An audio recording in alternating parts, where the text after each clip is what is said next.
Muy buenas noches, sean todos bienvenidos a esta segunda conferencia apologética del CEMTA. Es para nosotros un honor y un privilegio recibirles a todos ustedes. Pero para dar el saludo oficial, quisiera invitar al director académico de la Facultad de Teología, profesor doctor Rubén Riedler.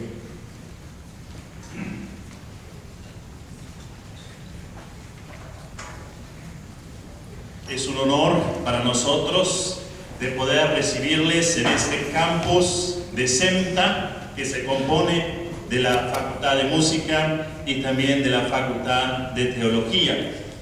Bienvenidos en nombre de la dirección general y también en mi nombre. Es realmente un privilegio de poder tener esta segunda conferencia apologética, esta segunda conferencia en respecto de la reflexión académica, y tenemos personas que nos honran con su presencia. Son ustedes, estudiantes, autoridades de la Universidad Evangélica del Paraguay, autoridades de otras instituciones, autoridades eclesiales. Tenemos diferentes personas de diferentes lugares. Sean todos ustedes bienvenidos en nuestro medio. La temática que nos ha convocado hoy, en esta noche, se denomina la resurrección de Cristo ante las objeciones críticas. Y tenemos el privilegio de escuchar y tener con nosotros a dos oradores que han sido formados en otros países y que nos van a servir en esta noche. Al magíster Rainer Siemens, que se ha recibido como magíster en Alemania, y al magíster Delmer Vive, que se ha recibido en Suiza. Es un desafío reflexionar y encontrar argumentos a favor o en contra, y cada uno en su vida tiene que determinar qué es lo que va a creer acerca de esta temática de la resurrección de Cristo. Y así también tenemos un personaje en la Biblia que había tomado su propia decisión, y quiero leer un texto. Se trata de Pablo. Pablo, que tenía diferentes características, pero en esta ocasión estaba frente a un rey, y él habló acerca de lo que era su argumento, acerca de lo que era su fe, su propia fe. Y quiero compartir esto como una introducción a esta reflexión académica. Dice así Pablo en Hechos 26, los versículos 22 en adelante, ante este rey Agripa: pero con la ayuda de Dios sigo firme hasta ahora, hablando de Dios a todos, pequeños y grandes. Nunca les digo nada aparte de lo que los profetas y Moisés dijeron que había de suceder: que el Mesías, o el Cristo, tenía que morir, pero que después de morir sería el primero en resucitar, y que anunciaría la luz de la salvación tanto a nuestro pueblo como a las otras naciones. Pablo argumenta a favor de la resurrección, y él dice que esto va a traer luz, y eso era su defensa pública.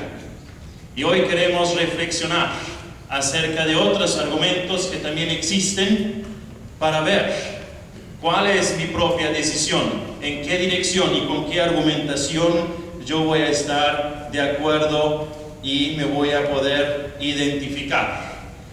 Y esto es lo que nos ha convocado en esta noche, así que espero que puedan disfrutar, que puedan ser desafiados en sus aspectos de conocimiento, porque nuestra vida se compone de diferentes aspectos del conocimiento, de actitudes, y queremos trabajar hoy en esta noche en ese sentido. Bienvenidos al CEMTA una vez más, y quiero dar a nuestro director del programa, Alejandro Pastor, que nos va a seguir dirigiendo.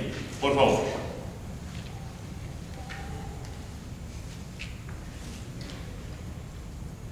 La segunda conferencia apologética del CEMTA. Quisiera explicar un poco el contexto brevemente de cómo surgió la idea de hacer conferencias apologéticas. En el corazón de nuestro director de la institución, del Centro Evangélico Menonita de Teología de Asunción, surgió el deseo de defender la fe cristiana como institución académica, a un nivel académico.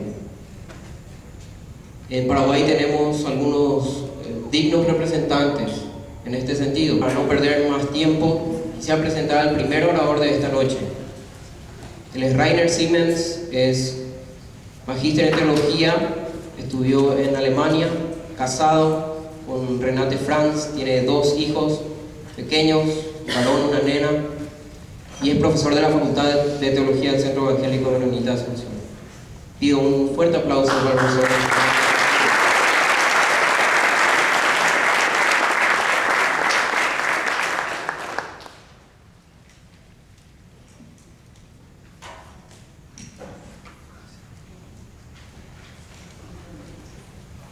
Buenas noches.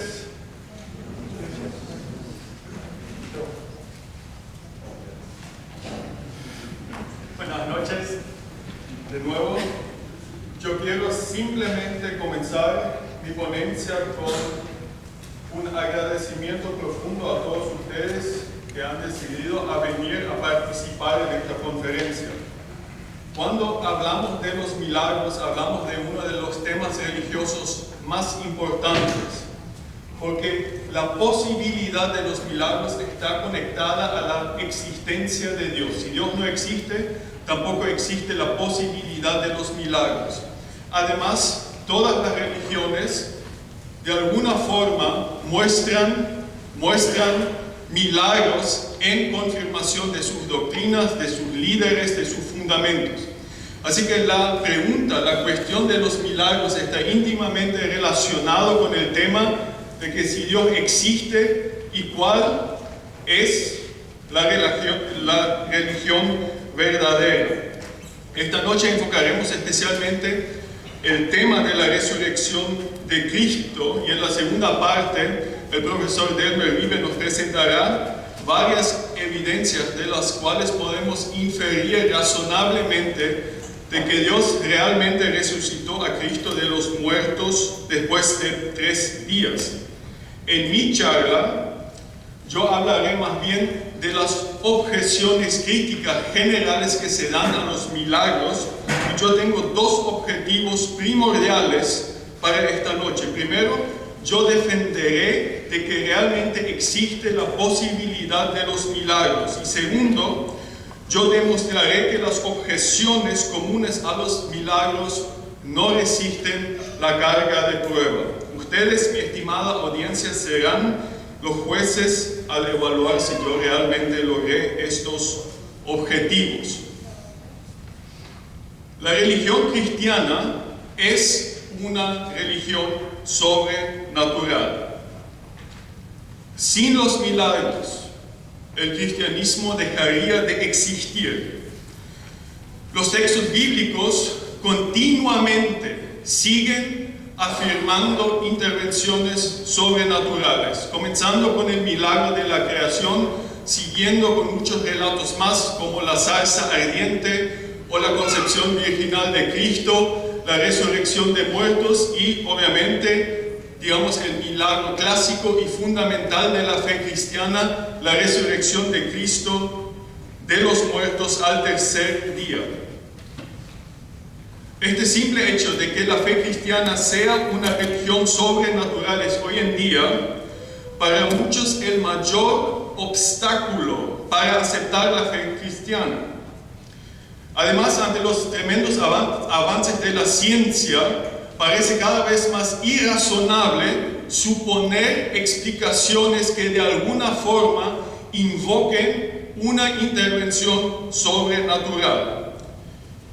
Muchas personas creen que explicaciones sobrenaturales pertenecen a un tiempo pasado, a un tiempo precientífico, y que toda persona culta, toda persona realmente educada debe abstenerse de tales afirmaciones. Los problemas con los milagros ya comienzan con la definición de los milagros. ¿Qué en realidad es un milagro? Eso se discute mucho en la erudición y es muy difícil de realmente definir el término milagro, ya que el término mismo es utilizado en tantos contextos diferentes. Por ejemplo, imagínense una persona que tiene una infección viral de la garganta y está orando, digamos, arduamente para que Dios le sane, y después de una semana los síntomas de esa infección viral de su garganta lentamente le dejan. Entonces habla de que Dios milagrosamente le curó a esta persona. Yo me imagino que probablemente un médico estaría en profundo desacuerdo con esto, porque generalmente los síntomas de una infección viral como esa desaparecen naturalmente por la simple función de nuestro sistema inmunológico después de una semana. Entonces, ¿qué es realmente un milagro? No todo lo que se llama milagro es milagro. No toda ocurrencia asombrosa tiene necesariamente una causa sobrenatural. Yo esta noche les quiero presentar una definición del término milagro que cuenta con 3 partes. Un milagro es un evento obrado por el poder de Dios, el cual es una excepción temporal del curso habitual de la naturaleza, con el propósito de mostrar que Dios actuó en la historia. Cada parte de esta definición es importante. Primero, la causa de este evento es Dios mismo. Si un poder menor que Dios originó este evento, para mí no es milagro. Desde el punto de vista de la fe cristiana, la magia y la hechicería también pueden causar prodigios excepcionales.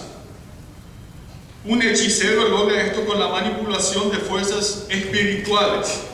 Pero desde el punto de vista bíblico, un evento causado por la hechicería o por la magia, aunque sea un suceso paranormal, desde mi punto de vista iba a seguir siendo un evento natural, ya que estas fuerzas espirituales, según la visión bíblica, pertenecen al orden natural, incluso si es paranormal. Segundo, el actuar de Dios causa una excepción temporal al curso habitual de la naturaleza.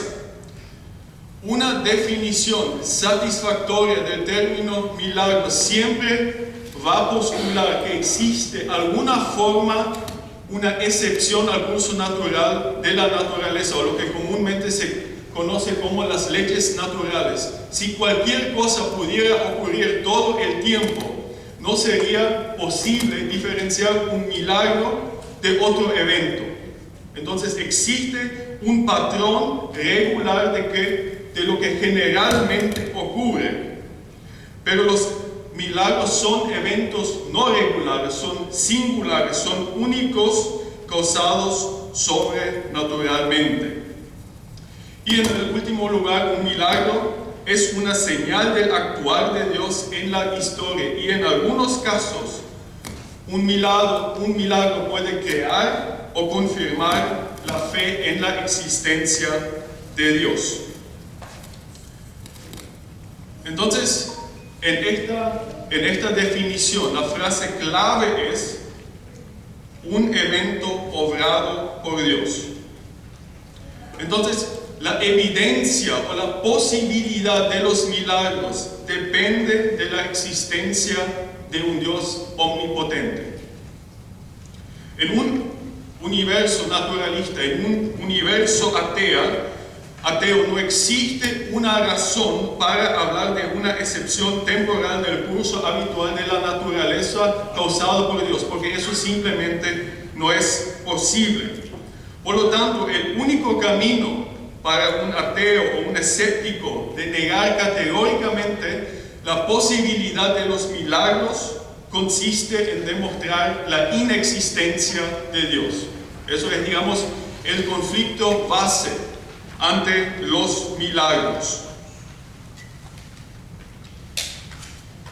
Es evidente que existen muchas personas que niegan la posibilidad de los milagros.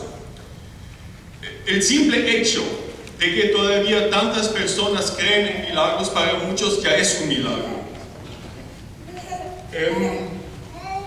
Los que niegan los milagros muchas veces sin saberlo implícitamente fueron influenciados por el historiador y filósofo escocés David Hume. Y David Hume tuvo tres objeciones principales a los milagros. Primero, él dijo: los milagros están en contra de las leyes naturales. Entonces, eso sería la objeción natural a los milagros. Segundo, él decía que nunca existirá suficiente evidencia para probar que un milagro realmente haya ocurrido, porque los testigos de tal milagro no son confiables. Esto sería la objeción histórica. Y tercero, todas las religiones y todas las sectas de este mundo conocen milagros y afirman su doctrina a base de estos, defienden su doctrina a base de estos milagros. Esto entonces, según Hume, los diferentes milagros de las diferentes religiones se cancelan mutuamente, se falsifican mutuamente. Entonces, esto sería la objeción religiosa. Y a continuación trataré la objeción natural.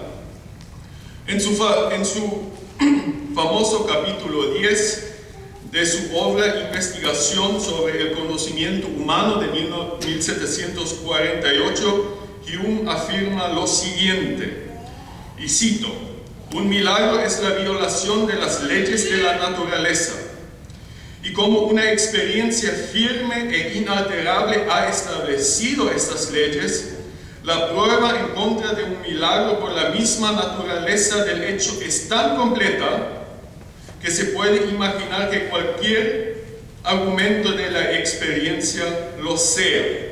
Entonces acá viene la definición clásica de Hume, que muchos hoy en día todavía comparten, que los milagros son una violación de las leyes naturales y por lo tanto imposibles. Pero en realidad existen dos formas de interpretar a Hume en este caso. La primera forma de interpretar a Hume considera las leyes naturales como hechos tan herméticos que de acuerdo a ellos los milagros simplemente son imposibles. Es decir, las leyes naturales son herméticas y determinan exclusivamente todo lo que puede y todo lo que no puede pasar. Eso es la primera manera, la primera posibilidad de interpretar a Hume. La segunda manera de entender el argumento de Hume es que los milagros quizás sean teóricamente posibles, pero prácticamente nunca ocurren. Y por lo tanto, cualquier afirmación de que alguien experimentó un milagro es literalmente increíble. No se le puede creer. Para nuestros fines de esta noche, no quiero discutir cuál es la interpretación correcta del argumento de Hume, porque ambas interpretaciones de sus escritos tuvieron un gran impacto en las argumentaciones posteriores y por lo tanto en nuestro mundo moderno y nos han formado. Primero me voy a dedicar entonces a la afirmación que los milagros son una violación de las leyes naturales y por lo tanto imposibles. Como ya les dije, esta interpretación de las leyes naturales asume que ellas son reglas herméticas que describen todo lo que exclusivamente puede o no puede suceder. Así, por ejemplo, que una persona resucite de entre los muertos después de 3 días sería una violación de la ley natural, que a los muertos eso no le pasa. Es decir, es algo imposible. Aunque este argumento parece muy intimidatorio, yo creo que muestra varios problemas. Primero, Hume Se puede leer Hume de tal forma que él define las leyes naturales como reglas herméticas, como ya dije, que describen lo que exclusivamente puede ocurrir. Pero este modo de ver a las leyes naturales ha sido criticado por muchos filósofos y científicos. Una forma más adecuada desde mi punto de vista de describir las leyes naturales sería definirlas más bien como lo que ocurre generalmente y predeciblemente, y no lo que ocurre exclusivamente. Las leyes naturales, según esta visión, entonces serían un patrón regular de lo que normalmente acontece. A diferencia de esto, los milagros son eventos únicos y singulares. Entonces ellos serían, como lo dije al principio, una excepción temporal al curso habitual de la naturaleza. Así pues, las leyes naturales únicamente describen eventos regulares y predecibles. Por ejemplo, que mañana va a salir el sol. Eso pasa regular y predeciblemente. Pero esto no quiere decir que eventos excepcionales y singulares, eventos únicos, como los milagros, como la resurrección, nunca podrán ocurrir. El conocido ateo Bertrand Russell se burló en una ocasión de esta interpretación hermética de las leyes naturales. Él cuenta cómo un gallo en una granja recibe regular y predeciblemente, día tras día, mes tras mes, año tras año, comida cuando el granjero llega al vivar. Pero un día, el granjero no viene para darle comida como lo había hecho regular y predeciblemente, sino para desnucarle. Por lo tanto, eventos no regulares pueden ocurrir. Segundo, si las leyes naturales únicamente describen eventos regulares y predecibles, entonces las leyes naturales no pueden afirmar o negar la posibilidad de los milagros. Los milagros son, como lo vimos, eventos únicos, singulares, obrados por el poder de Dios. Por lo tanto, no forman parte de este curso habitual de la naturaleza, el cual es esquematizado por las leyes naturales. Lo que quiero afirmar es similar a la famosa red de pesca de un científico. Y esta red de este científico tenía agujeros que no sobrepasaban los 5 centímetros. Y con esta red en mano, el científico proclamaba que en cierto lago solamente existían peces mayores a 5 centímetros. Pero sus colegas mantenían que ciertamente algunos peces menores que 5 centímetros pudieron haber pasado por los agujeros de esta red. Pero el científico le respondía: todo lo que mi red no puede atrapar no es pez. Entonces las leyes naturales son como estos agujeros de 5 centímetros. Con ellas se puede describir una parte de la realidad, pero yo niego que se pueda describir toda la realidad. Ciertamente no pueden afirmar o negar o incluso prohibir eventos excepcionales como los milagros. Tercero, con su percepción hermética y determinista de las leyes naturales, Hume interpreta al universo como un sistema cerrado, el universo, el cosmos, como un sistema cerrado a cualquier intervención sobrenatural por parte de Dios. Esta idea filosófica posteriormente se desarrolló a lo que se conoce como el naturalismo, el cual es la base del ateísmo moderno. Entonces aquí estamos ante el conflicto real de los milagros. ¿Existe o no existe Dios? Y si es que existe, ¿puede Él intervenir en el orden natural que existe en el cosmos? El filósofo cristiano C.S. Lewis describe las posiciones opuestas así. Él dice, y lo cito: hay personas que creen que no existe nada excepto la naturaleza. Y Lewis dice, llamaré a estas personas naturalistas. Otros piensan, dice Lewis, que aparte de la naturaleza existe algo más. Los llamaré sobrenaturalistas. Esta posición naturalista hoy en día domina el mundo académico y según ella, la creencia en la existencia de los milagros pertenece a un estado cultural muy primitivo, en el cual el hombre todavía no descubrió las capacidades reales de la razón. No obstante, yo afirmo que debajo de este manto científico se esconde un tipo de religión areligiosa, es decir, un tipo de religión areligiosa muy doctrinal. ¿Por qué digo eso? Tradicionalmente el naturalismo reduce toda la existencia al mundo natural físico y por lo tanto niega a Dios como realidad espiritual más allá de este mundo meramente físico. Entonces, todo lo que existe necesariamente se comprime a la naturaleza material y físicamente palpable, se excluye a Dios de antemano. La naturaleza es el único principio existente. Ya que Dios no existe, no pueden ocurrir excepciones a este orden natural porque es lo único que existe.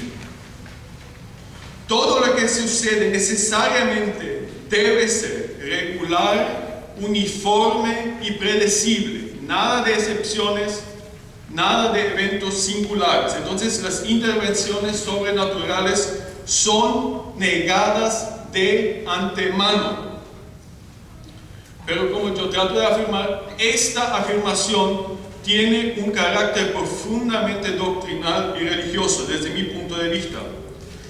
Porque todo lo existente tiene que ser explicado por una confluencia de materia, de energía, de tiempo y de fuerzas naturales. Y esto hay que creerlo con una fe ciega, ya que ello no puede ser comprobado ni rechazado por pruebas empíricas. Por lo tanto, únicamente se podría excluir la posibilidad de los milagros si existiera evidencia que prueba que Dios no existe más allá del universo y que por lo tanto nuestro universo es un sistema cerrado a cualquier intervención sobrenatural. Yo creo que al afirmar desde mi punto de vista, esta fe ciega, el naturalismo, en realidad el ateísmo y el naturalismo no cuenta con ninguna base firme para la racionalidad de las leyes naturales. Según la filosofía naturalista, Dios no pudo haber creado el universo porque no existe, o por lo menos no actúa. Por lo tanto, el cosmos tuvo que haber saltado a la existencia de la nada y por nadie. Es decir, no tiene causa. Pero esta explicación, desde mi punto de vista, desafía todo razonamiento lógico, ya que presupone que la inexistencia puede producir la existencia. Eso para mí razonablemente simplemente no es aceptable. Pero si la inexistencia puede producir la existencia, entonces constantemente ciertas cosas deberían saltar a la existencia sin causa. Constantemente deberíamos ver cómo esto ocurre, pero no ocurre. A lo que yo me voy, esta premisa naturalista y atea echaría abajo en realidad toda noción de las leyes naturales como patrón regular de lo que ocurre, porque en realidad los echa abajo. Es más, desde la década de 1970 se discute con fuerza el llamado principio antrópico. El principio antrópico postula que el universo fue ajustado a precisión para permitir la vida sobre la Tierra. Así, por ejemplo, existen 15 constantes naturales, como por ejemplo la fuerza de la gravedad, la fuerza nuclear fuerte y débil y otras que tienen que estar precisamente reguladas y sincronizadas para que el universo permita la vida.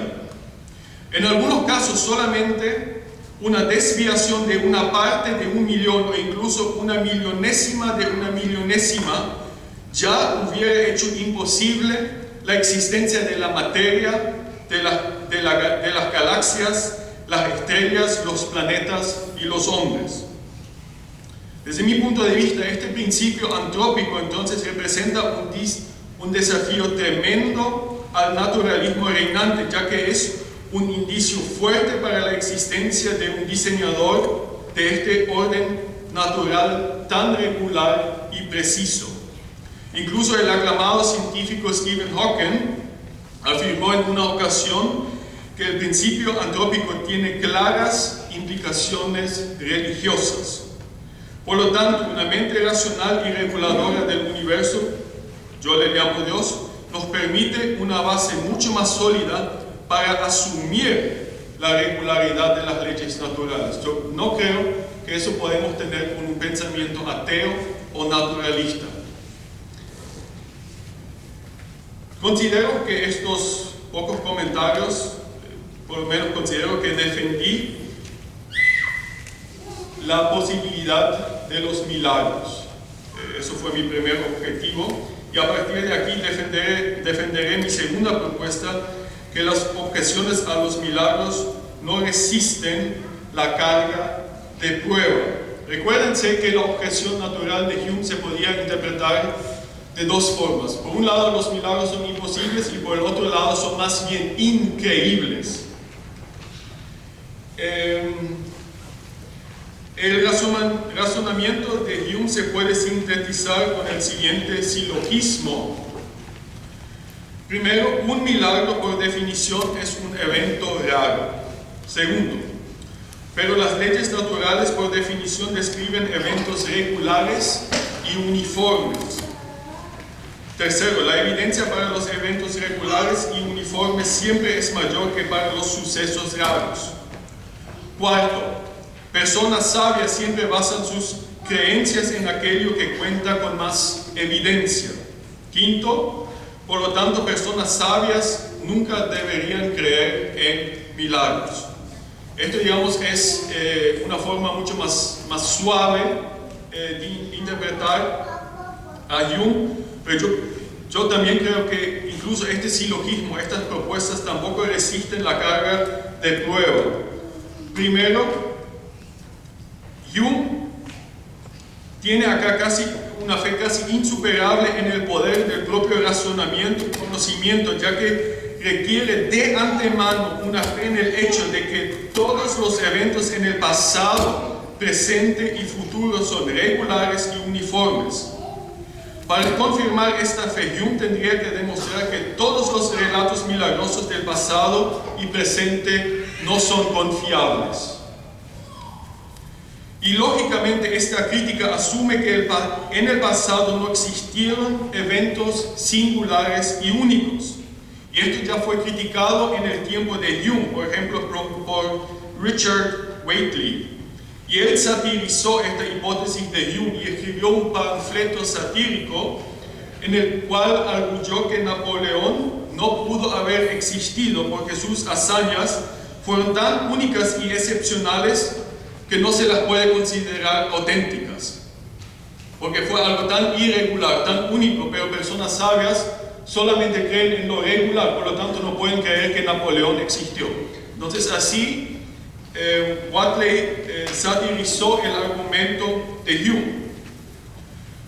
También las teorías del Big Bang y el origen espontáneo del primer organismo en un caldo prebiótico deberían ser rechazados con la argumentación de Hume, ya que son eventos, según la ciencia actual, son eventos singulares no repetibles. La ciencia actual ciertamente reconoce estas anomalías que no se adecuan al patrón regular y uniforme de las leyes naturales. Segundo, muchos critican el razonamiento circular de Hume. Él simplemente parte de la base que milagros no son posibles, y si en algún lado existe un testigo que afirma haber visto un milagro, él dice que no le confía a este testigo para de nuevo demostrar que milagros no son posibles. Es decir, hay cierto argumento circular en Hume. Tercero, en realidad Hume no analiza la evidencia para los milagros, sino simplemente acumula eventos regulares en contra de ellos. Por supuesto, imagínense, si yo observo el cementerio de Recoleta por un mes,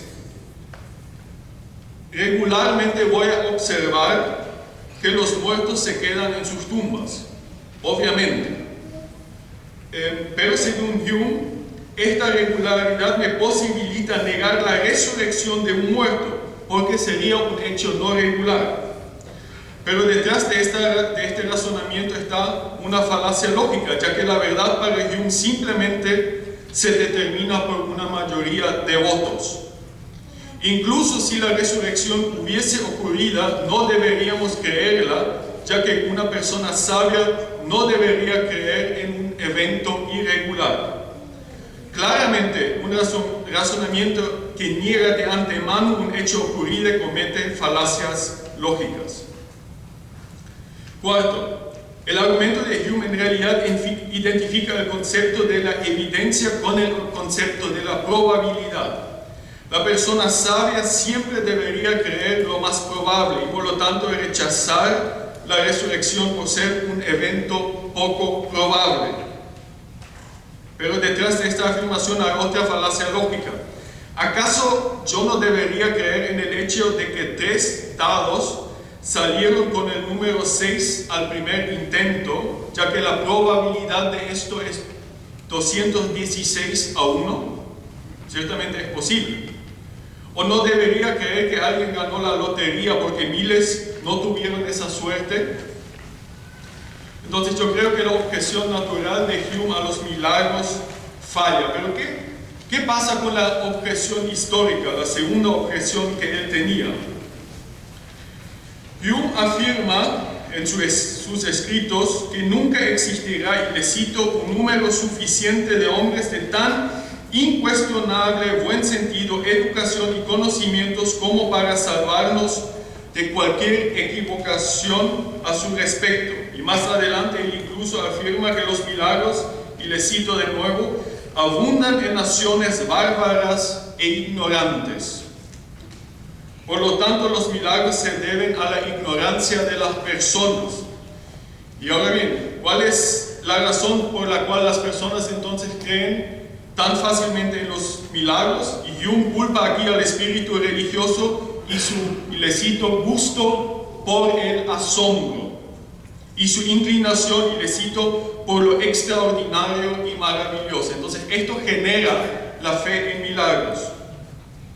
Ciertamente yo creo que Hume tiene algunos puntos válidos, pero de nuevo no creo que esto resista la carga de prueba. Primero, indudablemente la necesidad humana por lo sobrenatural puede originar la fe en un milagro, pero esto no demuestra la improbabilidad de los milagros, sino simplemente apunta al potencial para la falsificación de ciertos relatos de milagros.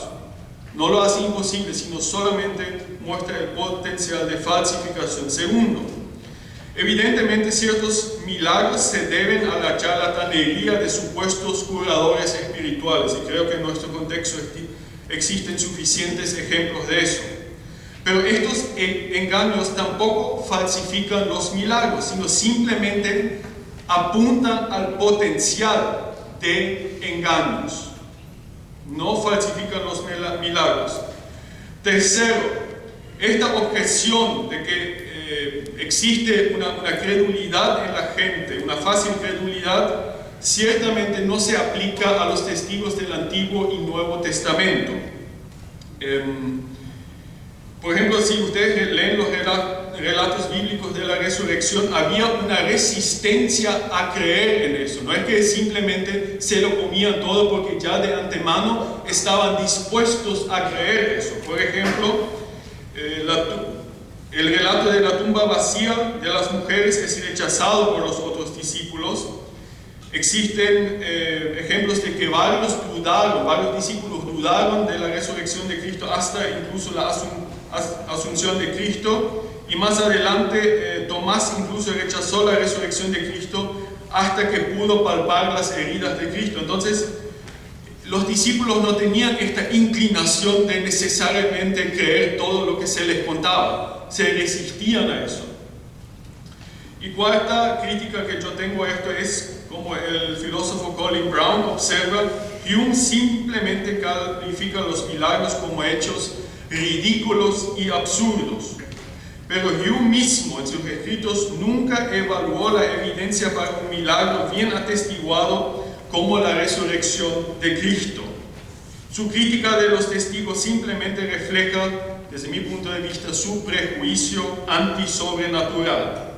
Y este prejuicio antisobrenatural en Hume se muestra especialmente en su tratamiento, en su discusión de un milagro muy conocido de su tiempo, la curación de la sobrina de Blaise Pascal, Marguerite Perrier. Blaise Pascal, para los que no saben, fue un famoso filósofo, matemático y, según algunos, el creador de la computadora moderna, por lo menos el antecedente en el siglo XVII. Y su sobrina, Marguerite Perrier, tenía una fístula en el ojo. Y eso era una cosa asquerosa porque salía pus y olía mal. Y ella fue curada de esto por contacto con una reliquia de la Sagrada Corona de Espinas conservada en un monasterio de Port-Royal en Francia. Y esto no solamente en privado, sino ante una multitud de testigos. Incluso el médico personal de la reina de Francia comprobó esta curación. Y Hume cita esto en sus escritos, y ante esta aplastante evidencia, Hume simplemente responde y dice, y le cito: ¿y qué podemos oponer a una nube tal de testigos sino la absoluta imposibilidad de los acontecimientos que narran? Caso cerrado. Simplemente desecha esto. Y la tercera objeción es la objeción religiosa, donde los milagros de las diferentes religiones se cancelan mutuamente, porque todas las religiones tienen milagros y todas las sectas, y por eso se contradice mutuamente, y por lo tanto todo es falso, todo es falsificado. Pero de nuevo, la crítica de Hume muestra varias debilidades por sus generalizaciones, ya que no todas las religiones igualmente requieren de milagros para apoyar a sus doctrinas. Así, por ejemplo, el fundador del budismo, Siddhartha Gautama, conocido popularmente como Buda, desalentó incluso a sus seguidores a buscar milagros. Él consideró los milagros incluso un obstáculo en el camino a la iluminación. Además, Buda era agnóstico acerca de Dios y la realidad última, y por lo tanto tampoco buscó una confirmación sobrenatural para la veracidad de sus enseñanzas. Pero lo interesante es que después de varias generaciones después de Buda surgieron historias que describen cómo él obró ciertos milagros y cómo él tenía poderes sobrenaturales. Ya que esto es negado por Buda mismo, estas historias probablemente tienen un origen supersticioso. A diferencia de esto, Mahoma, por ejemplo, el fundador del Islam, reconoce que profetas anteriores a él, como Moisés y Jesús, obraron milagros. Pero el propio Mahoma rechazó la petición de hacer milagros diciendo: glorificado sea mi Señor, ¿acaso no soy sino un ser humano enviado como mensajero? Sura 17:93. Entonces, para muchos musulmanes los milagros son más bien una señal de buscar soberbiamente la aprobación de personas en vez de buscar la aprobación de Dios. De nuevo, el Islam, la religiosidad popular del Islam, después de varias generaciones, le adscribió varios milagros a Mahoma, aunque la mayoría de los teólogos musulmanes le restan autenticidad a estos relatos milagrosos. Es más, para el Islam, el milagro más importante es el origen milagroso del propio Corán. Por lo tanto, debemos ser muy cuidadosos ante las afirmaciones de milagros de las diferentes religiones, especialmente si estas religiones originalmente despreciaron a los milagros. Y muchas veces estas historias surgieron generaciones después de estas personas, cuando, como en el caso de Buda y Mahoma, cuando podemos dudar que realmente existieron testigos confiables. Pero los milagros en el Nuevo Testamento muestran una gran diferencia con los muchos curadores espirituales. Jesús, por lo menos en los relatos, sanó instantáneamente y completamente a las personas con un índice de éxito del 100%. Además, estos milagros fueron observados por testigos confiables y escritos pocos años después de los sucesos. Y yo creo que esto le otorga un carácter único a los milagros relatados en la Biblia. Quizás, por lo tanto, podemos reformular la objeción de Hume. Las afirmaciones de milagros de las religiones se cancelan mutuamente. Únicamente la fe cristiana cuenta con milagros auténticos y es, por lo tanto, la religión verdadera. No sé si ustedes están de acuerdo con esto. Con estos comentarios yo considero que defendí el segundo objetivo mío, diciendo que las objeciones comunes a los milagros desde mi punto de vista no resisten la carga de prueba. Pudiéramos decir mucho más, pero hasta aquí creo que es suficiente. Agradezco mucho su atención y ahora vamos a la resurrección de Cristo.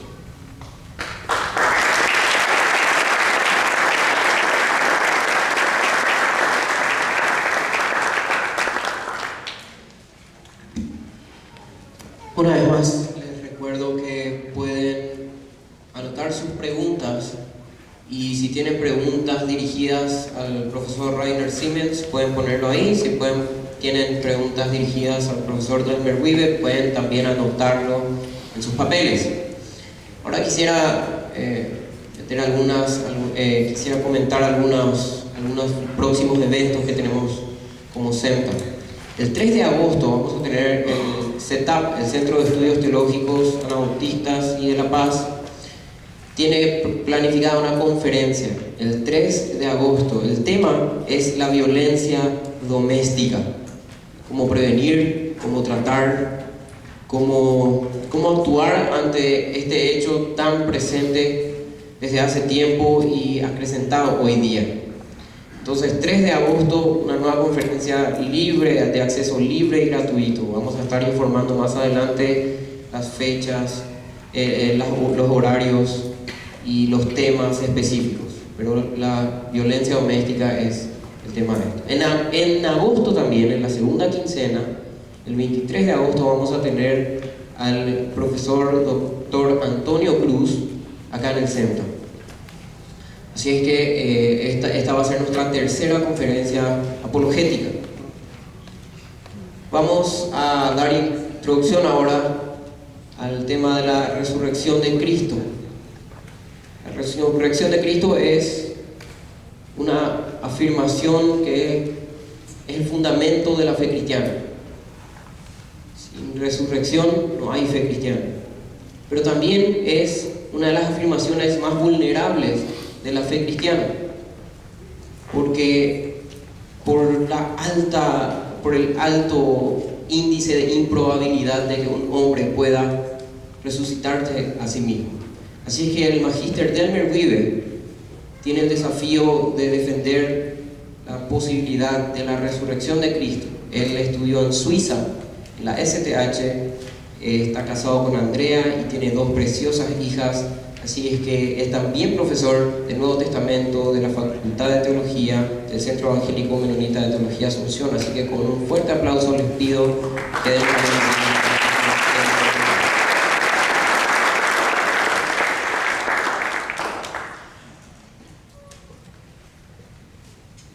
Muy buenas noches. ¿Por qué no se levantan un poco ustedes? A ver si recuperamos un poco la concentración. Muévanse un poquitito después de haber estado sentado un buen rato. Muy bien, gracias. A ver si aguantan otra vez el segundo round de esta noche. Espero que ustedes puedan darme un tiempo más su atención. Yo sé que muchos son estudiantes, ya estuvieron atentos todo el día, pero por favor traten de atender a lo que voy a presentar.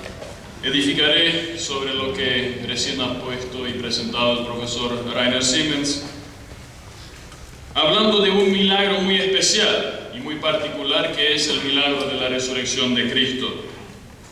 Pablo dice en 1 Corintios 15:14, si Cristo no ha resucitado, vana es entonces nuestra predicación y vana también vuestra fe. Con esa pequeña cita ya vemos que el tema a discutir es más que importante para la fe cristiana. Y por eso nos sorprende que es uno de los temas más ambiguamente discutidos. Muchos rechazan su historicidad, incluso algunos teólogos rechazan la historicidad de este milagro, de este evento. Los evangelios hablan de este evento en particular, la resurrección de Cristo, como un suceso histórico. Nos lo presentan como algo histórico que sucedió en aquel entonces. Ahora la pregunta es si esto es un mito, una leyenda, o si eso es cierto. Y la segunda pregunta es si tenemos alguna evidencia para afirmar de que no es un mito, si es que lo queremos afirmar. Mi objetivo hoy a la noche es presentar evidencias históricas razonables acerca de la resurrección corporal de Cristo y, en un segundo paso, demostrar que ninguna teoría alternativa puede explicar mejor el hecho en cuestión como lo hacen los relatos bíblicos. ¿Cómo trabajar? Bueno, la historia no es una ciencia natural, es como la ciencia forense y jurídica y otras son ciencias especulativas, no empíricas. La historia no se puede reproducir con experimentos. No podemos hacer experimentos con Napoleón, él no está, por lo menos no lo he visto. Entonces un historiador trabaja de otra manera. Historiadores usan 3 criterios principales, quizás a veces más, para demostrar o hablar de la probabilidad o no probabilidad de un hecho histórico en particular.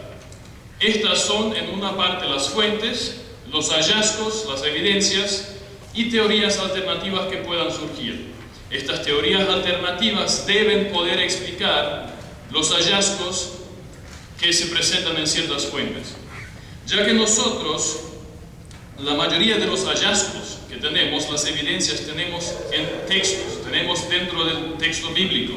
Entonces la pregunta es si esa fuente es confiable o no.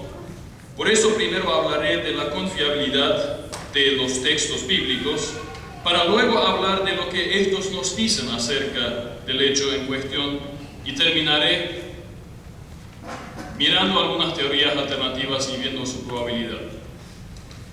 Empezamos con las fuentes. Para los historiadores, las fuentes son libros, anotaciones, inscripciones o citas que pueden ser consultadas referente a un hecho particular. Ciertos criterios indican el grado de confiabilidad de las fuentes. Un criterio es la antigüedad de las fuentes que tenemos.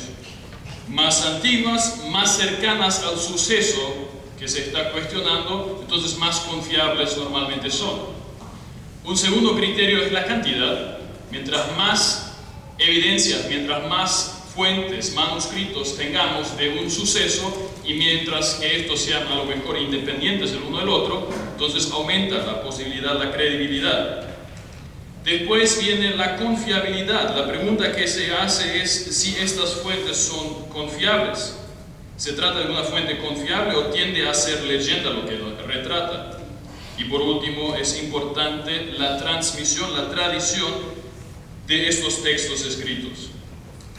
Hablando de la Biblia, las fuentes, o sea, hablando del suceso, el hecho histórico, la resurrección de Cristo, tenemos fuentes extrabíblicas y tenemos fuentes bíblicas. Entonces, en ese punto hablaremos de la Biblia y su credibilidad. Primeramente, las fuentes extrabíblicas. Algunos relatos extrabíblicos encontramos acerca de la resurrección. A veces se cuestiona que son tan pocos, pero eso no ha de sorprendernos. Un Tácito, un historiador romano que vive en Roma o en Galia, mejor dicho, en el Imperio Romano, no tiene por qué escribir de un cierto maestro que hace andando milagros en Judea, al otro lado de aquel entonces mundo. Pero algunos apuntes muy importantes tenemos en fuentes extrabíblicas. Una mención justamente la encontramos en los anales de Tácito. Tácito, un historiador que vivió de los 55, 58 hasta 120 después de Cristo. Él habla en el contexto del incendio de Roma durante el gobierno de Nerón acerca de los cristianos, quienes por cierto fueron culpados por Nerón de haber causado este incendio, diciendo: este nombre, cristianos, viene de Cristo, quien bajo Tiberio fue matado por el procurador Poncio Pilato. Es una de las notas que concuerda exactamente con el Nuevo Testamento. Tácito agrega además que la creencia en este Cristo no solo se difundió en Judea, sino llegó también a Roma. También Plinio, otro historiador de aquel entonces, escribiendo al César Trajano, menciona a los cristianos. Hay varios otros aspectos que son referentes al cristianismo y otros autores extrabíblicos, como Suetonio, Talos, Josefo, Luciano y otros más, que mencionan cosas acerca de lo que pasó en aquel entonces. Gary Habermas las resume y dice: en un total, un mínimo de 17 fuentes no cristianas recuerdan más de 50 detalles de la vida y las enseñanzas, la muerte y la resurrección de Jesús, además de detalles acerca de la iglesia primitiva. Y eso, que estas fuentes son datadas unos 20 hasta 150 después de Cristo, muy cerca al suceso real, lo cual es extremadamente temprano. Estas fuentes mencionan que Jesús cumplió con las profecías del Antiguo Testamento, que Jesús hizo milagros, que tuvo discípulos, que muchos creyeron que fue un Dios. Además mencionan estas fuentes extrabíblicas que fue crucificado por blasfemia, que resucitó y apareció a sus discípulos, que luego se convirtieron en predicadores. Viendo esas menciones extrabíblicas, por lo menos podemos afirmar de que Jesús realmente fue un personaje histórico. Después, la segunda, la fuente más importante que tenemos acerca del suceso histórico, la resurrección, son los relatos bíblicos. Históricamente, los evangelios junto con las cartas de Pablo y el libro de Hechos. Posiblemente, Primera de Corintios capítulo 15 es un credo muy antiguo, o un himno. Muchos historiadores, muchos teólogos concuerdan en que es probablemente uno de los más antiguos credos que la iglesia pocos días o pocos años después de la muerte y resurrección de Cristo empezó a recitar, a proclamar, y Pablo lo menciona. Poco tiempo después de la muerte, del año 30, ya fue cantado, respectivamente recitado. Este pasaje de 1 Corintios 15 pertenece a los primeros testimonios, lo más antiguo que tenemos acerca de la resurrección de Cristo. Los evangelios fueron escritos entre los años 50 hasta 95, depende de la datación. Mateo, Marcos y Lucas y Hechos incluso antes del 65. Ahora, los evangelios pretenden ser documentos históricos fiables y exactos. Con esa pretensión ellos se nos presentan. Para un historiador son importantes las fuentes de evangelios. Hoy no tenemos el documento original de ningún solo párrafo de lo que se encuentra en la Biblia. Ni un solo párrafo, ni un original tenemos. Entonces se hace la pregunta: ¿podemos estar seguros que el texto de la Biblia es realmente el original de los autores?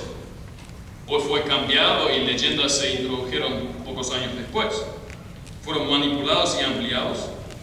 Y la respuesta a esa pregunta tiene directamente que ver con la confiabilidad del texto. Si se tiene una gran cantidad de manuscritos disponibles, y si estos todavía son independientes el uno del otro, aumenta la posibilidad de que son fiables. Si tenemos textos completos, aumenta otra vez la confiabilidad. Y en este caso, con el Nuevo Testamento tenemos el mejor texto atestiguado de toda la antigüedad. Toda la historia del texto neotestamentario fue estudiado, mejor estudiado que cualquier otro documento antiguo que tengamos. Y todo eso hoy en día está libremente accesible en los aparatos críticos de las diferentes ediciones del texto griego. No hay ningún secreto, cada uno puede ir a averiguar si es cierto lo que estoy diciendo o no. Una cosa importante es la cantidad de manuscritos, ya lo mencioné. Y entonces el Nuevo Testamento está en una posición muy privilegiada. La Ilíada, una obra de Homero, es la segunda mejor atestiguada. De esa tenemos 643 manuscritos de esa obra en particular. Del Velo Gálico de César vivió entre 40 y 100 antes de Cristo, de 100 a 40. Del Velo Gálico, una obra muy conocida, tenemos 10 manuscritos, copias del original, solamente 10.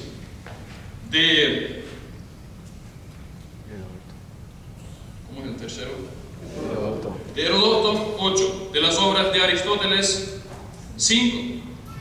Tenemos que saber que todo nuestro conocimiento de la antigüedad acerca de las obras se basa en estos textos. Entonces la pregunta, ¿y el Nuevo Testamento? Con el Nuevo Testamento tenemos 5.686 manuscritos independientes, parciales o completos. Además de eso, sí existen una gran cantidad de traducciones al latín, al sirio y al copto, y llegamos de esa manera incluso a un total de 25.000 documentos o datos. Ya no estoy usando los 25.000. Si no es suficiente con esos 5.686, superan a la mejor segunda atestiguada, la Ilíada, en un valor de 200, en un factor de 200. A pesar de esa gran cantidad, a pesar de la diversidad, tenemos y hacemos la pregunta, ¿es confiable este texto? ¿Cómo fue transmitido? ¿Cómo es su traducción? Tenemos un alto grado de homogeneidad en este texto. Un alto grado. ¿Sí existen variantes? Sí. Algunas existen, pero son pequeñas y no de mucha importancia. Algunos dicen que el 98% del texto es seguro y reconstruible. Incluso algunos se atreven a decir que es 99%. Otros quizás digamos entre 95 y 98%. Podemos reconstruir el texto y decir este es el texto original. En un total de 10 a 20 versículos quedan con algunas dudas. Uno no puede saber cuál ha sido lo que el autor original quiso decir, pero ninguno de estos versículos cambia alguna doctrina cristiana. Eso es muy importante. El tercer punto es el tiempo entre el original y la copia más antigua que tenemos. Mientras más tiempo pasa, más tiempo tenemos donde no sabemos qué es lo que pasó en este tiempo. La Ilíada pasaron 400 años. La obra se data cerca de los 800 a.C., la copia más antigua data de unos 400 a.C. 400 años entre el autor original y la copia del manuscrito más antiguo. En el Velo Gálico estamos hablando de 1000 años, con Heródoto estamos hablando de 800 años, y Aristóteles, ahí estamos hablando de 1400 años, desde que vivió este filósofo hasta el manuscrito más antiguo que tenemos acerca de su obra. Y entonces la pregunta otra vez, ¿y el Nuevo Testamento? ¿Cuánto tiempo pasó? Y otra vez, algo sorprendente de mi punto de vista. Tenemos un fragmento en específico, que es el fragmento Rylance, conocido como P52, que es datado en los años 120-130 después de Cristo. Y este documento, este fragmento, aunque sea bastante chico, contiene partes del Evangelio de Juan del capítulo 18. Ahora, Juan sabemos que vivió hasta el tiempo de Trajano, 98 después de Cristo. Normalmente se parte de que escribió su Evangelio 95 después de Cristo. Significa que el tiempo, tomando en cuenta ese documento que por cierto fue encontrado en Egipto, que 30 años después del autor original ya tenemos una copia, tenemos un fragmento de una copia en Egipto, conocido, nosotros lo tenemos hoy en día. Impresionante, compárenlo con los otros números. Después está el papiro Bodmer, que se data cerca del 200 después de Cristo, el Chester Beatty 250, dos papiros que ya tienen casi todo el texto del Nuevo Testamento, y ahí estamos hablando de una distancia de 100 a 150 años después de los autores originales. Después también está el Códice Sinaítico, el Vaticano, que contienen todo el Nuevo Testamento, el Sinaítico en especial, y están datados 350 después de Cristo. Todavía ahí, el texto completo del Nuevo Testamento lo tenemos 250 años después del original, en comparación con las otras obras que he mencionado. Ahora, todavía nos queda una pregunta importante. ¿Cuáles son los criterios para poder confiar en este texto? Hemos visto que es muy bien atestiguado, hay una gran cantidad de testimonios, son muy antiguos, la distancia entre el original y la copia más antigua es muy pequeña. Y entonces la pregunta es, ¿son confiables? No es que se han introducido leyendas. Entonces el historiador usa diferentes criterios para definir eso. Uno es evidencias antiguas son preferidas.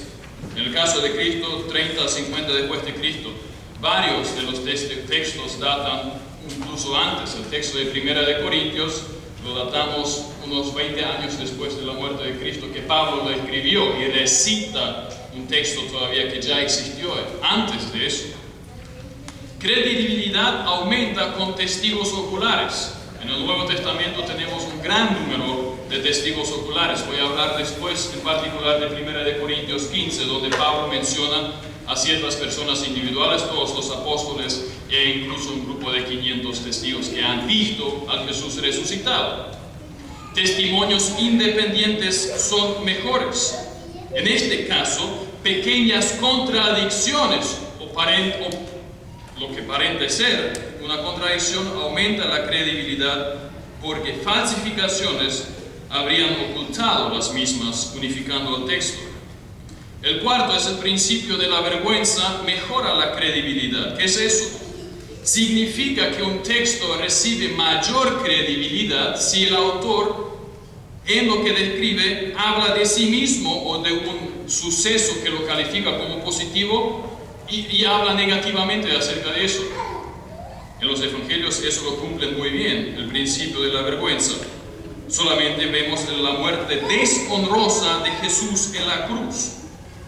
¿Qué interés tendrían los discípulos de difundir una historia deshonrosa en su misión bajo los griegos y romanos? Porque la muerte en la cruz fue muy deshonrosa en aquel entonces. Un Jesús heroico que cayó en la pelea como un valiente se podría haber vendido mucho mejor. Y quinto, si fuentes enemigas de autores que en realidad están en contra del cristianismo concuerdan con el contenido, entonces eso aumenta la credibilidad del texto bíblico. Y también eso pasa porque Tácito, por ejemplo, en las Anales 15:44, refiriéndose al cristianismo como una mal y dañina herejía. Con eso hemos comprobado la confiabilidad de las fuentes que hablan de la resurrección de Cristo.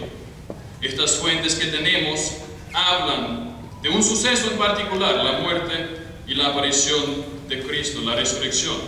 Y entonces hablamos de los hallazgos y las evidencias. Tenemos en realidad dos principales, la tumba vacía y la fe en los primeros creyentes. Evidencias históricas son muchas veces hallazgos arqueológicos, pero estos no los tenemos siempre. Entonces, otra evidencia de un hallazgo puede ser un reinado que de repente deja de existir. Entonces tenés que buscar, y seguramente existe una historia, por qué de este reinado dejó de existir. Es una evidencia. O le crees al texto, o tenés que inventarte otra teoría para explicar por qué dejó de existir cierto reinado en un tiempo. Los germanos, por ejemplo. Pero la tumba vacía es uno, la fe de los primeros creyentes es la segunda. Antes de eso tengo que hablar de la muerte de Cristo y su sepelio.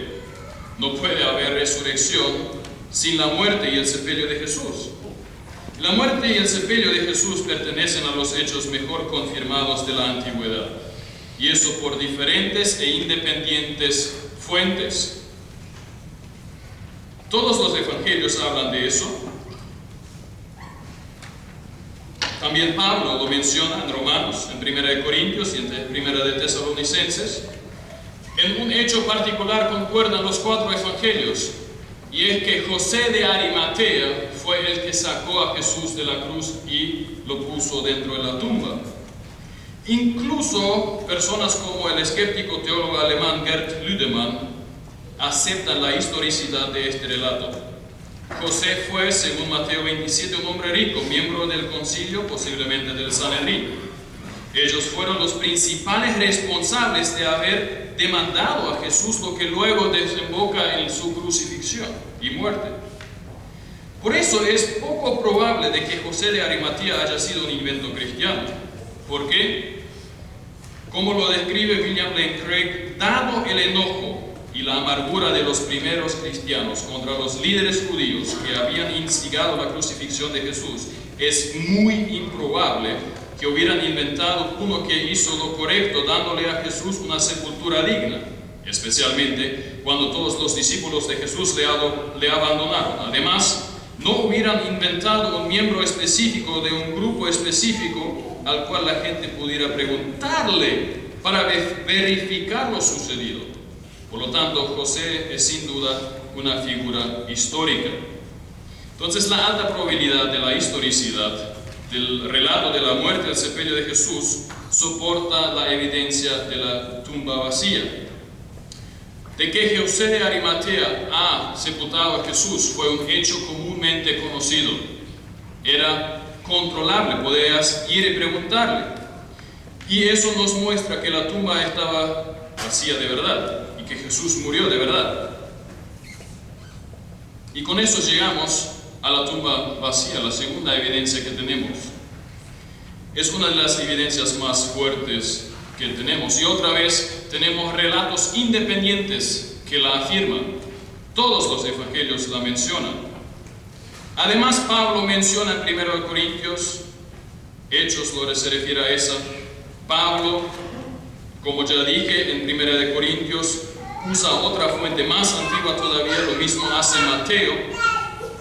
Y la tumba vacía no fue cuestionada en la antigüedad, en un tiempo cuando una revisión todavía era posible.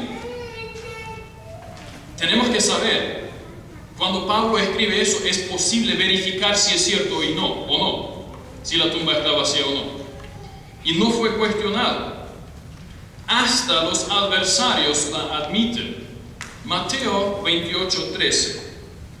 Ahí pasa algo muy interesante. Los adversarios le dan plata a los soldados para que difundan la siguiente noticia. Decid esto: sus discípulos vinieron de noche y robaron el cuerpo mientras nosotros dormíamos. Y si esto llega a los oídos del gobernador, nosotros le convenceremos y os evitaremos dificultades. Los adversarios se inventaron una teoría para explicar la tumba vacía. No tenían obviamente el cuerpo de Cristo. Entonces le dan plata a los soldados para inventar esa teoría, porque no la tienen.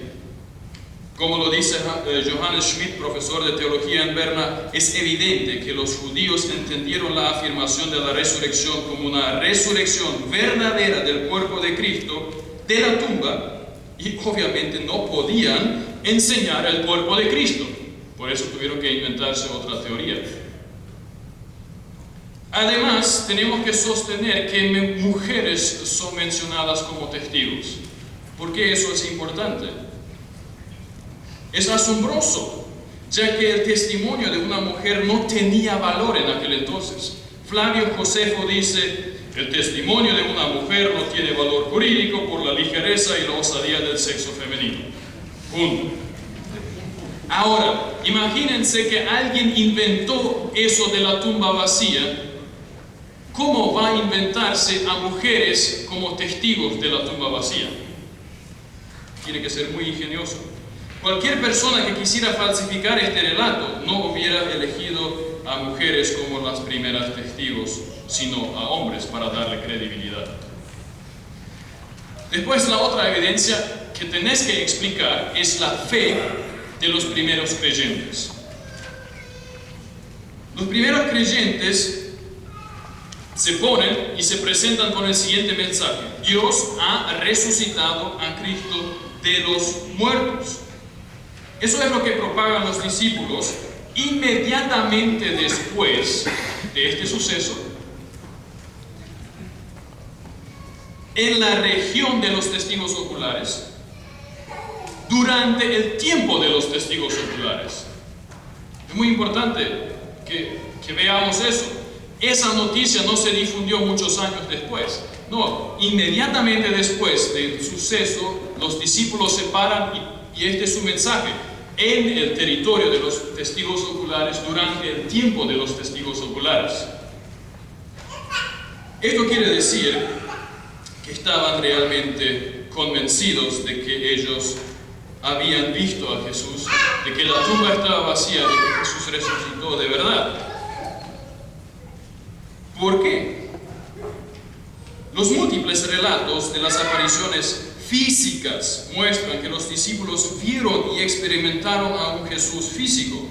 Por lo tanto, explicaciones que reducen las apariciones a unas visiones desmaterializadas o incluso alucinaciones no hacen justicia a la evidencia. Del mundo durante el tiempo del Nuevo Testamento sabemos que existían varios movimientos mesiánicos justo antes del tiempo de Jesús.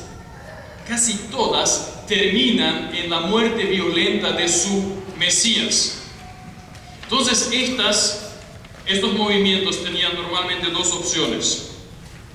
Por un lado, o dicen y se inventan otro Mesías, o se callan y viven una vida tranquila. Pero los discípulos no hacen ni lo uno ni lo otro, y eso es sorprendente, ya que como vemos en Lucas 24:13, estaban desilusionados y decaídos después de la muerte de Jesús. Su esperanza murió con Jesús en la cruz. N.T. Wright, un muy renombrado teólogo escocés, dice que dentro del contexto judío de la época, nadie imaginaba que un individuo alguno hubiese sido resucitado ya o que fuera a ser resucitado antes del gran día final. En realidad, los discípulos se esparcieron y su movimiento en ese momento ya termina. Pero después de poco tiempo vemos a esos mismos discípulos predicando justamente eso, poniendo sus vidas en riesgo. Y eso, estaban convencidos de que Jesús, el resucitado, les apareció. De otra manera no puedes explicar esa fe. Este cambio de fe, como un movimiento que está destrozado, discípulos que están decaídos, de repente empiezan a predicar algo que no estaban esperando y poner su vida en peligro. Pinchas Lapid dice: si el grupo golpeado y desmoralizado de discípulos se pudo convertir de la noche a la mañana en un movimiento victorioso de fe, simplemente por autosugestión o autoengaño, sin una experiencia de fe profunda, entonces esto sería un milagro mucho más grande que la resurrección misma. Jesús desapareció. Los discípulos estuvieron dispuestos a morir por su fe. Es una cosa morir por su fe o por su religión, es otra morir por una fe propiamente inventada.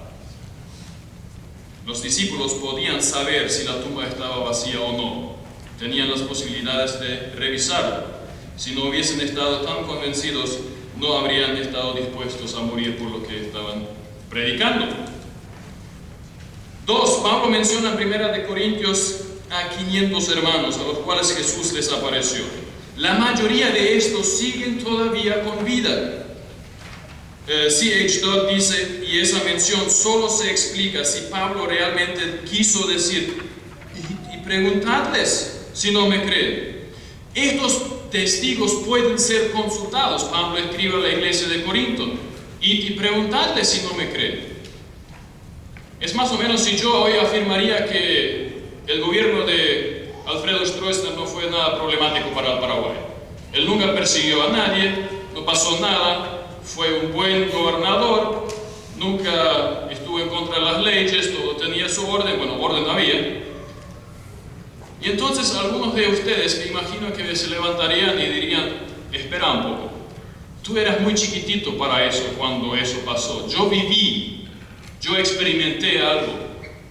Y entonces me iban a contradecir: es lo mismo que pasa acá. Esos discípulos, estos testigos de la aparición están con vida. Y te preguntarles si no me creen. Después, el cambio de la cosmovisión de los judíos. Tenemos que entender que los discípulos eran judíos. Después de la muerte y resurrección, después de la aparición, estos discípulos monoteístas judíos de repente empiezan a adorar a Jesús como Kyrios, la traducción de la palabra hebrea Yahvé. Es un cambio completo, radical en su cosmovisión. Y no solamente eso, de la mañana a la noche de repente empiezan a adorar y a orar a Jesús como Dios, y están dispuestos a morir por Él. Solamente la resurrección puede explicar, y la aparición puede explicar este cambio en la cosmovisión religiosa de forma adecuada. Y último, Pablo menciona que Jesús le apareció incluso a adversarios. El ejemplo de Jacobo. Jacobo, el medio hermano de Jesús, antes de la muerte no creía en él, incluso pensó que su hermano estaba loco, tenía que ir al manicomio. Y luego vemos que Jacobo es un pilar central de la primera iglesia en Jerusalén, quien alrededor del año 62 fue apedreado y murió como mártir. ¿Qué ha producido este cambio radical en la vida de Jacobo? El encuentro con el resucitado y la convicción de que realmente resucitó y es el Mesías. Con esto llego a la última parte de la ponencia: teorías alternativas. Estas teorías no es suficiente solamente rechazar la historicidad de la resurrección de Cristo. El escéptico ahora también tiene que explicar cómo estos relatos, de su punto de vista fraudulentos, surgieron y por qué los seguidores de Cristo estaban preparados a sufrir por este mensaje. Estas alternativas, estas teorías alternativas deben poder explicar mejor lo que sucedió, las evidencias, la tumba vacía, la fe de los cristianos, como lo hacen los textos bíblicos, o si no, pierden su valor.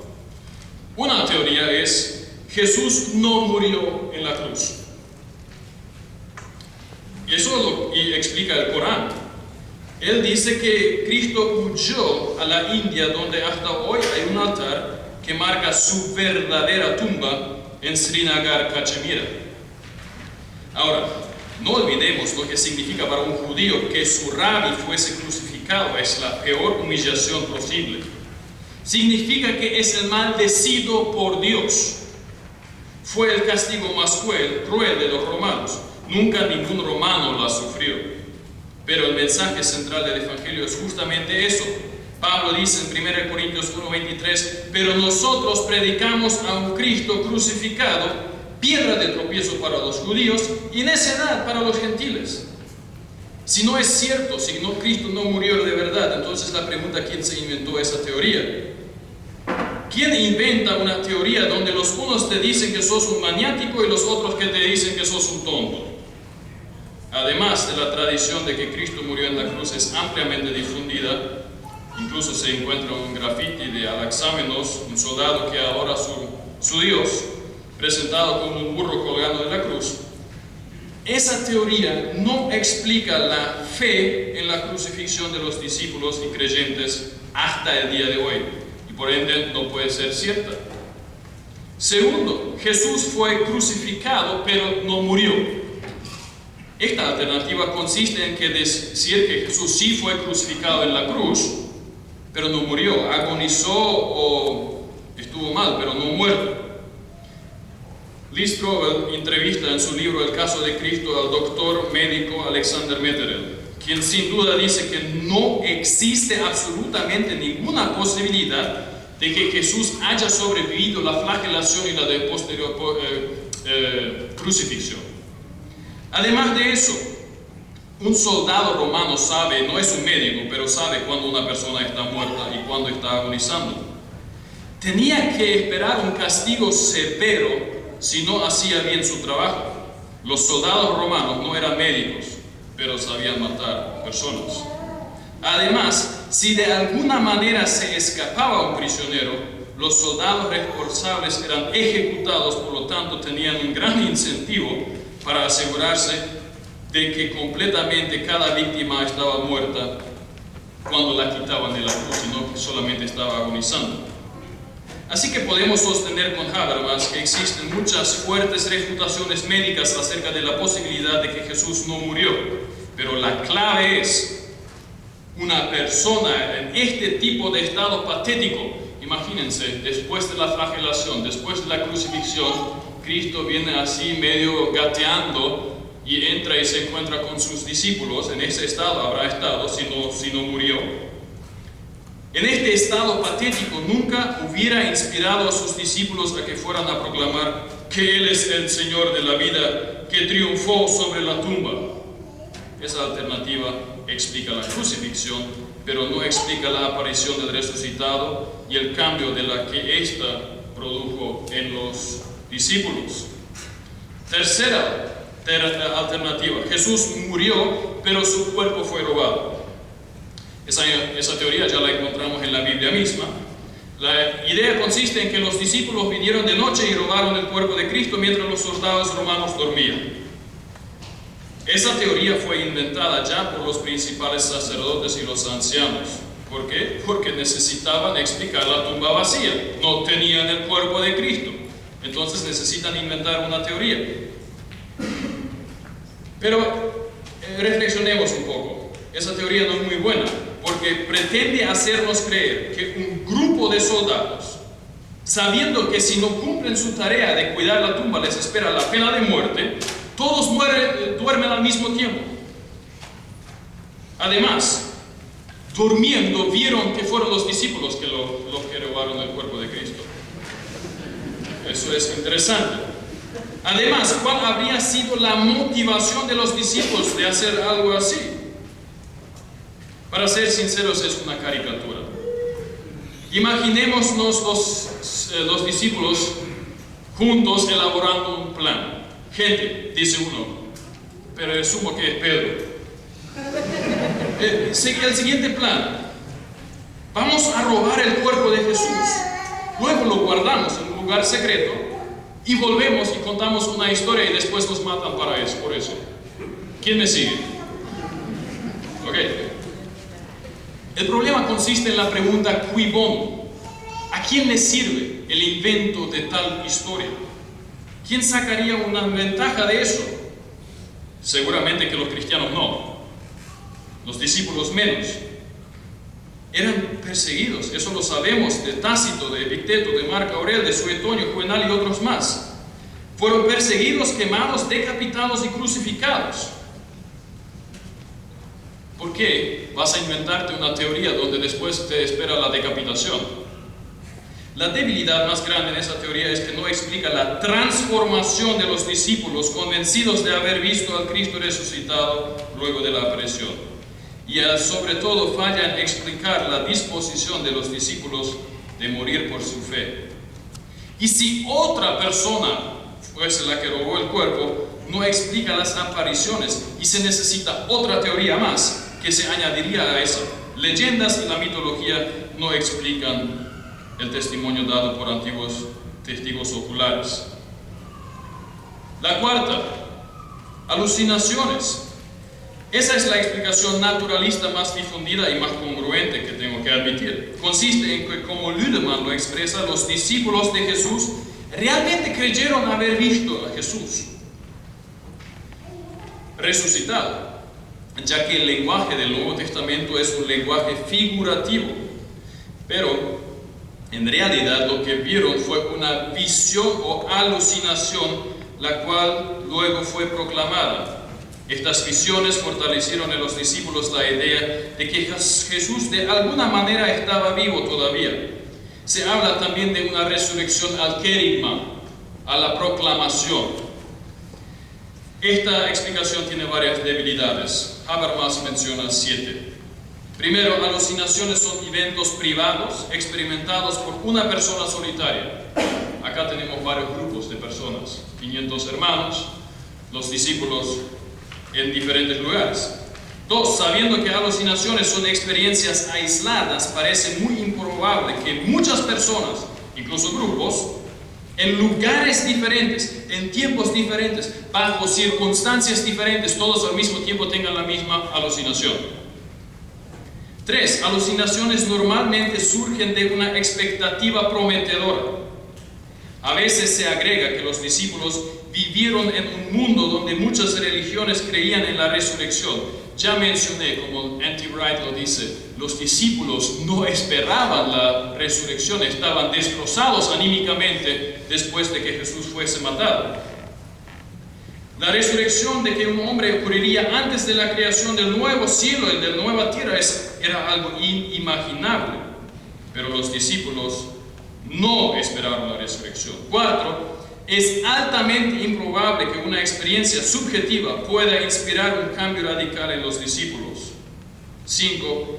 No explica cómo incluso personas escépticas como Jacobo hayan tenido esa visión, porque la visión surge de un deseo que tenés dentro de ti. Jacobo era un escéptico en relación a Jesús. ¿Por qué él tendría esa alucinación? 6. ¿Cuál sería el deseo de Pablo como persecutor de los cristianos de ver a Jesús? Al fin y al cabo, me apareció a mí también, dice Pablo. 7. Además, las alucinaciones no explican la tumba vacía y por ende tampoco el relato del sepelio. Alucinaciones de esa índole solo reflejan algo que ya sabemos de antemano y no algo completamente nuevo como es esto.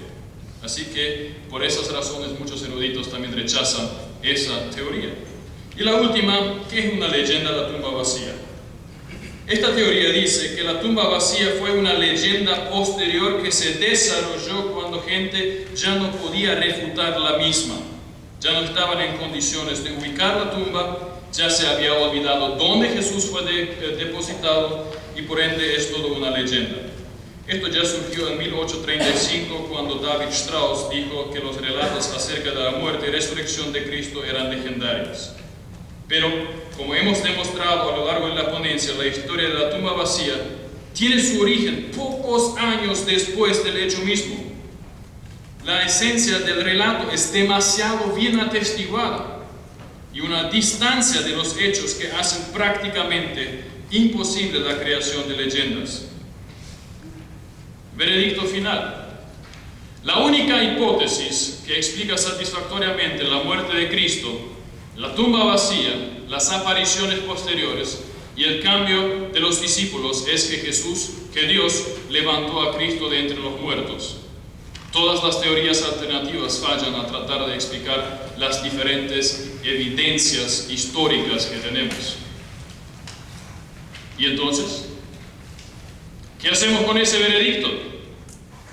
Es muy interesante que Pablo en Hechos 17 se encuentra sobre el Areópago en Atenas. Y él predica. Y en esa predicación menciona la resurrección de los muertos, de que Cristo resucitó. Entonces se forman 3 grupos. Un grupo se burla de él, el segundo grupo pospone alguna decisión y el tercer grupo cree. Ustedes ahora y hoy a la noche al salir de acá van a decidir a qué grupo ustedes pertenecen. Los unos se burlan porque dicen no puede ser, es simplemente imposible que exista eso. Pueden burlarse del mensaje acerca de la resurrección, diciendo que científicamente es imposible. Puedes pertenecer al segundo grupo, aplazando alguna decisión. O puedes pertenecer al tercer grupo y creer lo que el relato bíblico nos presenta, la resurrección y aparición de Jesús. Y entonces es importante recordar lo que Tim Keller a veces responde. Tim Keller es un pastor en Nueva York, en Manhattan. Y cuando personas se acercan a él y dicen con esto y esto y esto y esto en la Biblia tengo mis problemas, él les contesta, Si Jesús resucitó de los muertos, tenemos que aceptar todo lo que Él enseñó. Y si no resucitó, no necesitamos preocuparnos por lo que Él enseñó. El punto central no es si nos gustan sus enseñanzas o no, sino si resucitó de los muertos o no. Gracias por su atención.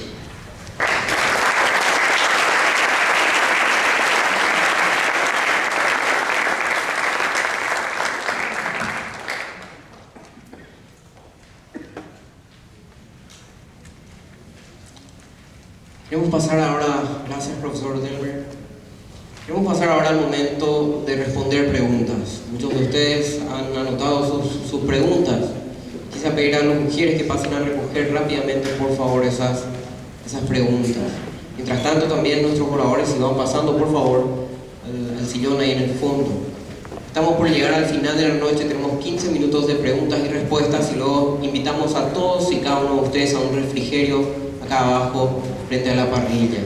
Así es que no sé si fue bueno decir esto ahora, porque algunos quedarán pensando en eso más que en las respuestas, pero yo creo que el tiempo de preguntas y respuestas es muy revelador también.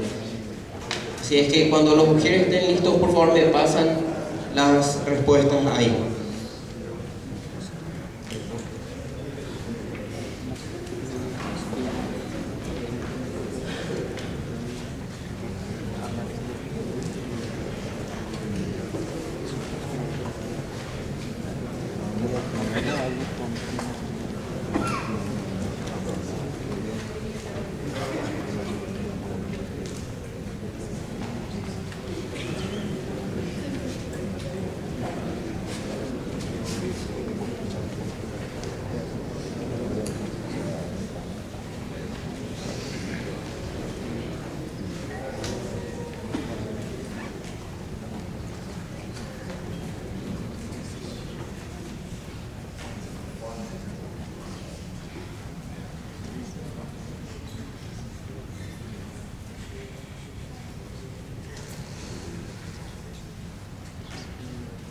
Creo que esta pregunta la puede responder el profesor Delmer Wiebe. Unos científicos encontraron una tumba con osarios, entre ellos uno que tenía el nombre de Jesús, Judas, María. ¿No se trata de la tumba perdida de Jesús? Bueno, tengo que admitir que no escuché de ese hallazgo fantástico, pero ahí yo proseguiría de la misma manera que lo he hecho ahora. Averiguar las fuentes arqueológicas, investigar si son fiables o no. Para mí, bueno, yo desde antemano, pero eso tiene que ver con mi preconcepto de que yo le tengo fe a la Biblia, dudo desde un principio, pero ahí un historiador se acercaría, vería las evidencias, investigaría arqueológicamente, científicamente esos hallazgos, donde son relatados y después tomaría una decisión. Yo no he leído nada acerca de eso, obviamente va completamente en contra de toda la enseñanza bíblica, pero por eso no puedo opinar nada acerca de eso. Ese hallazgo arqueológico es conocido. El problema con interpretar esa evidencia es que los nombres mencionados de Jesús, María, etc. son tan comunes en el judaísmo del primer siglo que es básicamente imposible de realmente saber qué nos dice esa evidencia. Gracias. Es como llamarse José o María hoy. Sí.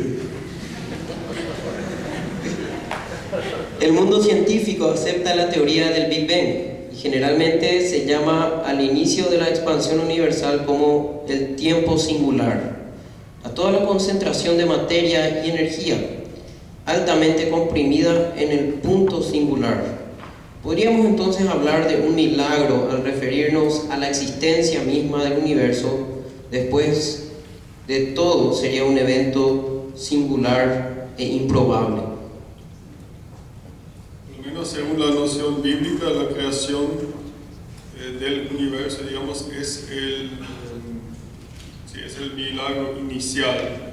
sé en realidad a qué apunta esa pregunta.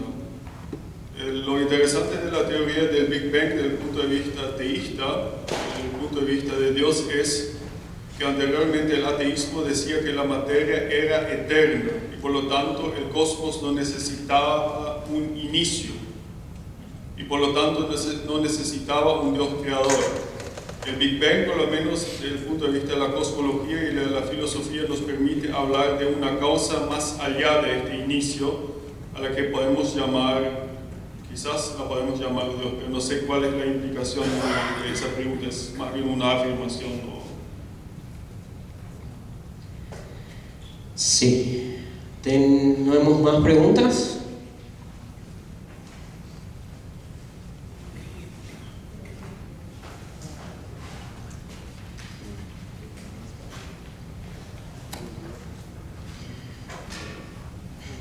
Profesor Delmer, ¿podría leer esta pregunta? Está en griego.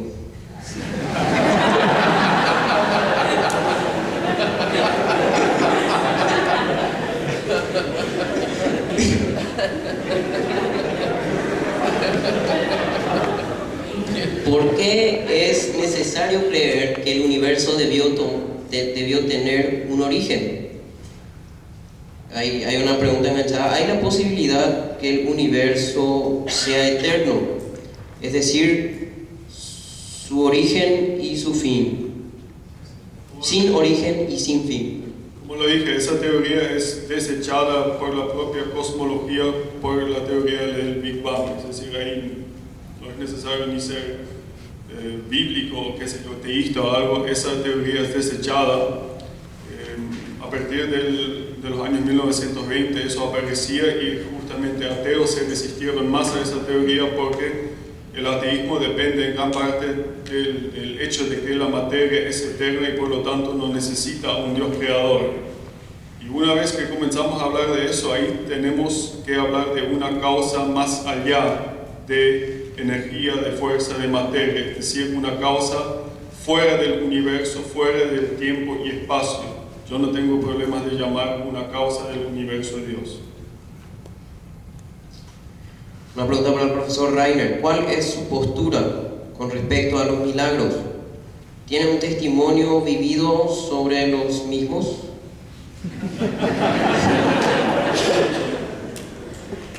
Como yo traté de defender en varios minutos que ustedes me dieron, yo creo que son posibles los milagros. Hay que diferenciar entre la posibilidad de los milagros y la probabilidad de los milagros.